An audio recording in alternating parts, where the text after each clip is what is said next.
తీసుకోవట్లేదని వాళ్ళ సీఏ గారి మీద ఎస్పీ సార్ మీద పెట్టావు నువ్వు. వాళ్ళు కేసు తీసుకోవట్లేదు. ఓకే నీకు అన్యాయం జరిగింది అంటున్నావు కదా, నీకు అన్యాయం జరిగింది అంటున్నావు కదా, నీకు న్యాయం చేస్తుంది డిపార్ట్మెంట్ వాళ్ళు, ఎందుకు తొందరపడుతుంది దేనికి? అందుకే నేనేమంటున్నా, నాకు అన్యాయం జరిగింది కాబట్టి నేను పోలీసుల చుట్టూ తిరుగుతున్నాను. అక్కడ సారుల దగ్గరనే వాళ్ళ దగ్గరనే వాళ్ళు చేసే స్టైల్ వాళ్ళ యొక్క ఎంక్వైరీ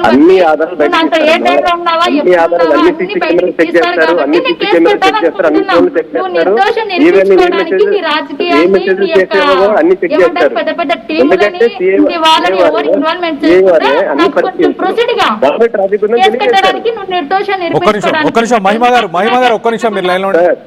సార్ ఇందాక తను మాట్లాడినప్పుడు నేను సైలెంట్ ఉన్నాను సార్, నేను మాట్లాడేటప్పుడు తను సైలెంట్ ఉండమని చెప్పండి. ఒక్క నిమిషం మహిమ గారు. ప్రభు గారు మీరు చెప్పండి, మీరు ప్రూవ్ చేసుకోవాలి, మీ దగ్గర సాక్ష్యాలు ఉన్నాయి అంటూ చెప్పుకోవచ్చా? మీరు అన్ని ఆధారాలు ఉన్నాయి సార్, అన్ని ఆధారాలు సీఏ వారికి కూడా తెలియజేయడం జరిగింది. ఎలాంటి ఆధారాలు ఉన్నాయి మీ దగ్గర? అన్ని ఆధారాలు అంటున్నారు అంటే తను మీ దగ్గర ఎప్పుడైనా డబ్బు ఆశించిందా? దానికి సంబంధించి ఏమైనా మీ దగ్గర ప్రూఫ్స్ ఉన్నాయా? డబ్బు కోసమే తను ఇలా చేస్తుందా? తను ఇప్పుడు మీడియా ముందుకు ఒక రోడ్డు మీదకి రావడానికి గల కారణం ఏంటి? ఇంతగా తను చేయడానికి ఏంటి రీజన్ అనుకుంటున్నారు? సార్ ఆల్రెడీ గతంలో ఒక సంఘానికి వెళ్ళేది వాళ్ళ ఆ దైవజన్ కూడా వాళ్ళ కొడుకుని కూడా అలాగే బ్లేమ్ చేసింది సార్. గతంలో ఉన్న పాస్టర్ కొడుకుని కూడా ఇలానే చేసిందని మీరు ఆరోపిస్తున్నారు. ఇలాగే చేసింది అంత మాత్రమే కాదు, వాళ్ళ ఊళ్ళో సొంత ఊర్లో ఒక ఎలిగేషన్ ఉంది సార్, వాళ్ళ సర్పంచ్ కొడుకుని కూడా ఇది చేసిందని వాళ్ళే సాక్ష్యం తెలియజేశారు కొంతమంది. దానికి సంబంధించి ప్రూఫ్స్ ఉన్నాయి. మీరు వర్బల్ గా చెప్తున్నారు, మీరు ఓన్లీ వర్బల్ గా ఇవి చెప్తున్న విషయాలు ప్రూవ్ చేయగలుగుతారా? డెఫినెట్లీ ప్రూవ్ సార్, ఆల్రెడీ నా యూట్యూబ్ లో పెట్టాను అది. మీరు ఇప్పుడు నేను కాల్ చేసిన నా నంబర్ కి దానికి సంబంధించిన కాల్ రికార్డింగ్స్ మీరు పంపించగలుగుతారా? ఇప్పుడు నేను కాల్ చేసిన నంబర్ కి డెఫినెట్లీ సార్, మా అడ్వకేట్ గారు గైడెన్స్ తీసుకొని definitely I will send sir. ఇప్పుడు మిమ్మల్ని ఎందుకంటే గైడెన్స్ తీసుకొని డెఫినెట్లీ మీరు పంపించండి. మీరు లాస్ట్ 052 అనే నంబర్ కి మీరు పంపించే ప్రయత్నం చేయండి ఒక్కసారి. ఇల్లు అయితే నేను ఫోన్ మాట్లాడుతాను సార్, నేను ఆ రిక్వెస్ట్ అన్ని ఖచ్చితంగా పంపిస్తాను మీకు. తర్వాత అయినా కానీ నెక్స్ట్ టైం మనం లైవ్ పెట్టుకున్నప్పుడైనా ఖచ్చితంగా అవన్నీ మీరు ప్రొవైడ్ చేయొచ్చు సార్, తప్పకుండా మీకు తెలియజేస్తాను. ప్రభు గారు మీ దగ్గర ప్రూఫ్స్ ఉంటే, అలాగే మహిమ గారు మీ దగ్గర కూడా ఏమైనా ప్రూఫ్స్ ఉంటే మీరు మా నంబర్ కి మీరు దానికి సంబంధించిన ప్రూఫ్స్ పంపించండి. వాటిని కూడా నేను ఇప్పుడే లైవ్ లోనే ఇప్పుడే ఇమీడియట్ గా ఆ ప్రూఫ్స్ ని కూడా మీకు చెప్పండి. ఈ రోజుల్లో ఒక అమ్మాయి ఒక పోలీస్ స్టేషన్ కి వెళ్ళి ఒక అబ్బాయి నన్ను ఒక మాట అన్నాడంటే ఊరుకోరు సార్. ఒక అమ్మాయి స్టేషన్ కి వెళ్ళి ఒక పాస్ట్ గా ఇలా చేశారు, నన్ను ఇట్లా పాడు చేశాడు, నాకు గర్భం చేశాడు, తీయించేశాడు, మెడిసిన్ ఇచ్చాడని చెప్పేసి పోలీసులు ఎందుకు వదిలిపెడతారు సార్?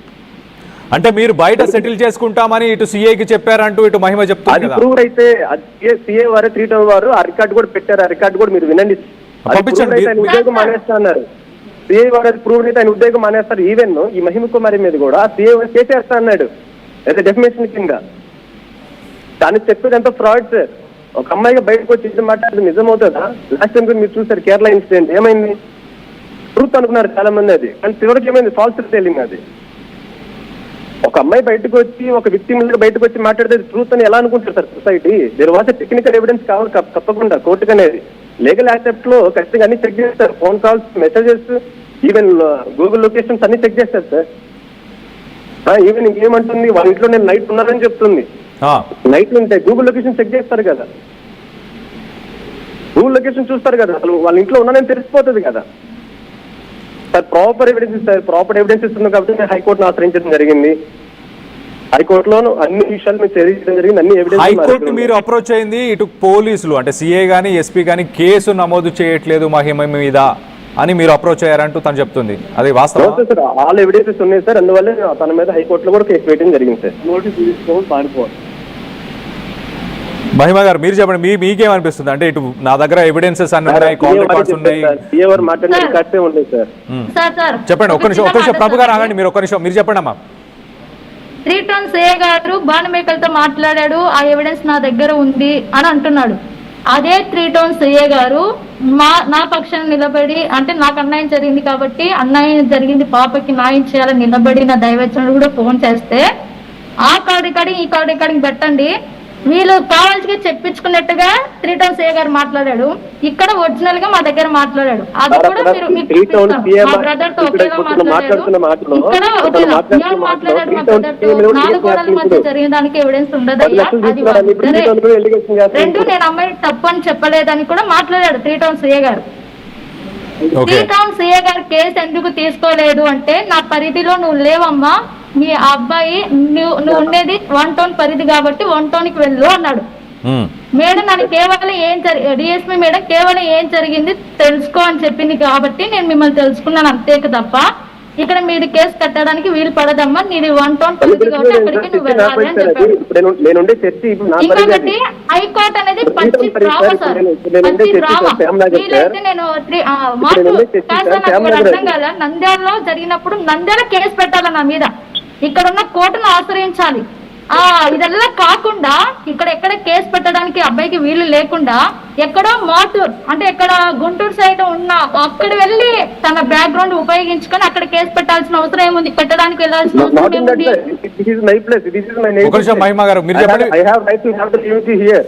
ఇది నేను ఉన్న ప్రాంతం కాబట్టి నాకు వెళ్ళాల్సిన అవసరం ఏముంది? వెళ్ళాల్సిన అవసరం ఇక్కడ లోపల పెట్టు, అమ్మాయి అక్కడ సాక్ష్యాలు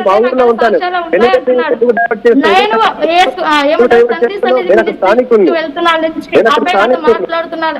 అబ్బాయి నాకు పరిచయాల నుండి ఇంతవరకు మా మధ్య ఎడబాటు కలిగేంత వరకు ఉన్న ప్రతి కాల్ రికార్డింగ్ పెట్టు, అది ఆధారం. నాకు తిరగలేదు, నా ఇంటికి రాలేదని నిరూపించు, అది ఆధారం. మహిమ గారు 10 సంఘాలు 20 సంఘాలు ఇట్లా చేసింది. మీ దగ్గర కాల్ రికార్డింగ్స్ ఉన్నాయా మహిమ గారు? అది కాదు నువ్వు మాట్లాడాల్సింది. నీ మీద నేను ఆరోపణ చేస్తున్నాను అని నువ్వు అనుకుంటే నువ్వు చెప్తున్నావు, కానీ నిజం అది నిరూపించు. గతంలో ఏం జరిగింది, నువ్వు సృష్టించుకునేటివి. ఒక అమ్మాయి వస్తుంది, ఆ అమ్మాయికి నువ్వు మిస్సేజ్ చేసినట్టువి నా దగ్గర ఎవిడెన్స్ ఉన్నాయి. నీ బాబాయ్ తీరు మాట్లాడించనేటివి ఉన్నాయి. నువ్వు ఫోన్ చేసి ఏం మాట్లాడా రికార్డింగ్స్ నా దగ్గర ఉన్నాయి. మొత్తం బయట పెట్టమ్మా,